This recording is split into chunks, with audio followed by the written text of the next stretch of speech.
আজকে আমাদের বাসায় মেহমান আসছে, এই যে আমার শালা আসছে, কিলো পলাশ, তারপর এই যে কি নাম ভাই, সাকলাইন মুস্তাক, মাশাআল্লাহ। কোথায় যেন বাড়ি?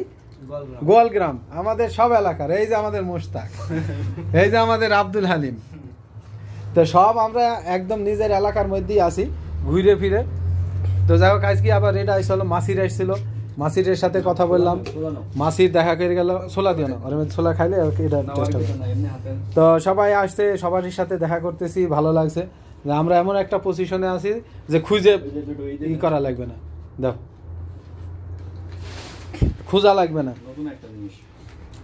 তো আমাদের এমন একটা পজিশন, একদম মেন রোডে, আমাদের দরজা খুললে আমরা মেন রোড, আমরা আমাদের রুম এই যে লুক লোকেশন, বাইরের মাদ্রাসার সামনের এরিয়া। সবাই জানেন যে আমি এখান থেকে মাঝে মাঝে ফেসবুকে লাইভ টাইপ করি, সবাই দেখে। মাছ খাওয়া বাড়িতে, আমি তো সাথে সাথে খুব খাইছেন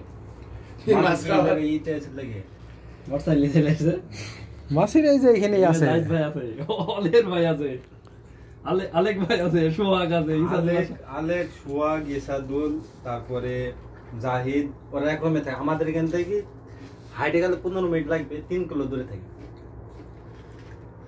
ভালো হয়েছে, সব আমরা এক জায়গায় আছি, একটু দূর দূরে লাগে দেখাটা হয়েছে। এই মক্কা মদিনা দাম্মাম এই দূরে দূরে থাকে, কেউ কারোর সাথে দেখা যেত না। তো মোস্তাক কি বলবা বলো, গ্রামের লোক তো তোমাকে দেখতেছে, বলো বলো গ্রামের লোককে কি আর বলবো, বলো। ফিরতলা গ্রাম থেকে আসছি আমরা, সব এক জায়গায় আছি। এই যে আব্দুল হালিম আছে তোমার বন্ধু, বলো আমরা সব এক জায়গায়। তারপরে সাকলাইন মুস্তাক, কি অবস্থা ভাই বলেন? এলাকার লোক দেখতেছে, আপনার গোয়ালগ্রামের বহুত লোক আমার এর সাথে ইয়ার্ড আছে।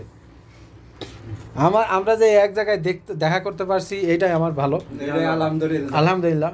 এই এলাকায় আমি 4.5 বছর আছি, এমন কোনো লোক নাই, এমন কোনো মার্কেট নাই যেখানে আমাকে কেউ চিনে না, আলহামদুলিল্লাহ। সব জায়গায় পরিচিত আছি। তো এখানে হালিম থাকলেও ও পরিচিত হয়ে যাবে ইনশাল্লাহ। আর এই খুবই দারুণ একটা পজিশন, এই যে আমরা ওইখানে বসে থাকি, রাত্রে সারা রাত বসে বসে মোবাইল চালাই, বাসার নেট চালাই, আলহামদুলিল্লাহ। তো যাই হোক, সবাই আমাদের ভিডিওটা দেখবেন, লাইক কমেন্ট করবেন, পাশে থাকবেন। আর আমাদের এলাকার যত ভাই আছে, ভাই ব্রাদার আছে, সবার জন্য দোয়া করবেন। প্রবাসে তো এই যে থালিতে ভাত খাইছে, অন্য সময় দেখবেন পলিথিনেও খাই, এটাই নিয়ম। সৌদি আরবে এরকমই আমরা।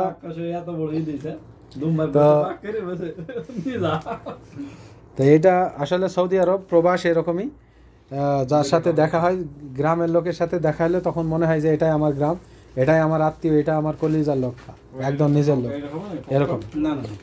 তো সত্যি এটা খুবই আবেগের ব্যাপার যে কাছে যারা থাকে দেখা করতে আসে, তখন খুবই ভালো লাগে। তো সবাই ভালো থাকবেন, সুস্থ থাকবেন, আল্লাহ হাফেজ।